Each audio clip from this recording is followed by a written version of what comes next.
കഴിഞ്ഞ 2024 കമ്പയർ ചെയ്യുന്ന സമയത്ത് രണ്ട് വ്യത്യാസങ്ങൾ നമുക്ക് ഈ ഒരു നീറ്റിൽ പറയാൻ പറ്റും. ക്വസ്റ്റ്യൻ്റെ നിലവാരം എടുത്ത് നോക്കുന്ന സമയത്ത് ലെവൽ 3 ക്വസ്റ്റ്യൻസ് ഫിസിക്സിലോ കെമിസ്ട്രിയിലോ ബയോളജിയിലോ ഒറ്റൊന്നും പോലും വന്നിട്ടില്ല. കുട്ടികൾ ആ ക്വസ്റ്റ്യൻ വിലയിരുത്തുന്നിടത്തൊക്കെ മുന്നത്തെ ആ ഒരു പെർസിസ്റ്റൻസ് വരാൻ സാധ്യത ഉണ്ടായതുകൊണ്ട് ആ ലെവലിലും ചെറിയൊരു മാറ്റം കട്ട് ഓഫിന് വരാം.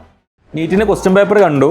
പേഴ്സണലി നമ്മൾ വിചാരിച്ചത് 2025 ടഫ് ആകുമെന്നോ അല്ലെങ്കിൽ ആ ഒരു നിലവാരത്തിലായിരുന്നു നമ്മൾ പ്രതീക്ഷിച്ചിട്ടുണ്ടായിരുന്നത്. പക്ഷേ 2024 എക്സാക്ട്ലി കോപ്പി ചെയ്യുന്ന രീതിയിലാണ് ക്വസ്റ്റ്യൻ പേപ്പറിൻ്റെ നിലവാരവും അതുപോലെ തന്നെ കട്ട് ഓഫും വരാൻ സാധ്യതയുള്ളത്. നമ്മൾ ക്വസ്റ്റ്യൻ്റെ നിലവാരം എടുത്ത് നോക്കുന്ന സമയത്ത് ലെവൽ 3 ക്വസ്റ്റ്യൻസ് ഫിസിക്സിലോ കെമിസ്ട്രിയിലോ ബയോളജിയിലോ ഒറ്റൊന്നും പോലും വന്നിട്ടില്ല. ലെവൽ 2 ഒക്കെ 5 താഴെ മാത്രമേ നമ്മൾ വന്നിട്ടുള്ളൂ. അതുതന്നെ ഓരോരുത്തരുടെ ഇതിനനുസരിച്ച് മാറാനും സാധ്യതയുണ്ട്. അപ്പം കട്ട് ഓഫിൻ്റെ കാര്യമൊക്കെ കുറേ പേര് ചോദിക്കുന്നുണ്ട്. കട്ട് ഓഫൊക്കെ നമുക്ക് ഏകദേശം 2024 പോലെ തന്നെയാണ് വരാൻ സാധ്യതയുള്ളത്. എല്ലാവർക്കും ഒരു 2024 652 ആയിരുന്നു ഓൾ ഇന്ത്യ ലെവലിൽ cut off for government MBBS.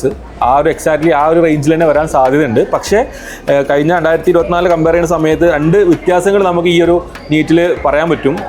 ഒന്ന്, ഓപ്ഷണൽ ക്വസ്റ്റ്യൻസ് ഇല്ല, അതുപോലെ എക്സ്ട്രാ 20 മിനിറ്റ്സും കുട്ടികൾക്കില്ല. അപ്പോൾ അതിൻ്റെ ഒരു ചെറിയൊരു ചേഞ്ച് കട്ട് ഓഫിൽ വരാൻ സാധ്യതയുണ്ട്. അതുപോലെ തന്നെയാണ് 2025 നല്ല ടഫ് പേപ്പർ ആയതുകൊണ്ട് പിള്ളേരുടെ സ്റ്റാൻഡേർഡ് ഓഫ് പ്രിപ്പറേഷനൊക്കെ നല്ല ലെവലിൽ കൂടിയിട്ടുണ്ടായിരുന്നു. എക്സാക്ട്ലി അവർക്ക് നല്ല നിരാശ ഈ ഒരു പേപ്പർ കൊടുക്കാനാണ് സാധ്യത. പക്ഷേ കുഴപ്പമില്ല, നമുക്ക് റിസൾട്ടിന് വേണ്ടി വെയിറ്റ് ചെയ്യാം. പക്ഷേ ആ ഒരു സ്റ്റാൻഡേർഡ് ഓഫ് പ്രിപ്പറേഷൻ കൂടിയതുകൊണ്ട് കുട്ടികൾക്ക് അസ്വാഭാവികമായിട്ടുള്ള സില്ലി മിസ്റ്റേക്സ് വരാൻ സാധ്യതയുണ്ട്. കുട്ടികൾ ആ ക്വസ്റ്റ്യൻ വിലയിരുത്തുന്നിടത്തൊക്കെ മുന്നത്തെ ആ ഒരു പെർസിസ്റ്റൻസ് വരാൻ സാധ്യത ഉണ്ടായതുകൊണ്ട് ആ ലെവലിലും ചെറിയൊരു മാറ്റം കട്ട് ഓഫിന് വരാം. അപ്പോൾ അതുകൊണ്ട് 2024 കട്ട് ഓഫിനേക്കാളും ഒരു 5 to 10 മാർക്കിൻ്റെ വ്യത്യാസം ഉണ്ടാവും. അതായത് ഏകദേശം 645-ൻ്റെയും 50-ൻ്റെ ഇടയിലൊക്കെ കട്ട് ഓഫ് വരാനാണ് സാധ്യത. വെറും ഈ ഇപ്പോഴത്തെ ഒരു അനാലിറ്റിക്സ് വെച്ചുള്ള പ്രഡിക്ഷനാണ്. അപ്പോൾ അതുകൊണ്ട് എല്ലാ ആൾക്കാരും ഫ്രീ ആണ് സമയത്ത് എന്ത് ചെയ്യുക, ആൻസർ പേപ്പർ നോക്കുക. ഈസിയാണ്, പിന്നെ സില്ലി മിസ്റ്റേക്സ് വരാനും സാധ്യതയുണ്ട്.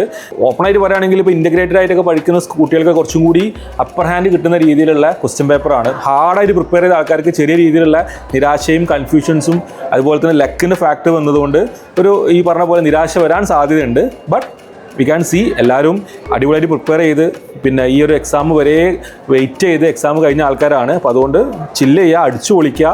നിങ്ങളുടെ ജേർണി നിങ്ങൾ വൃത്തിക്ക് കംപ്ലീറ്റ് ചെയ്തിട്ടുണ്ട്. നിങ്ങളുടെ ലൈഫിൽ നീറ്റ് എന്ന ചാപ്റ്റർ ഡണ്ണാണ്. അപ്പോൾ അതുകൊണ്ട് അതിൽ നിങ്ങൾക്ക് പ്രൗഡാവുക. ബാക്കി റിസൾട്ട് നമുക്ക് നോക്കാം.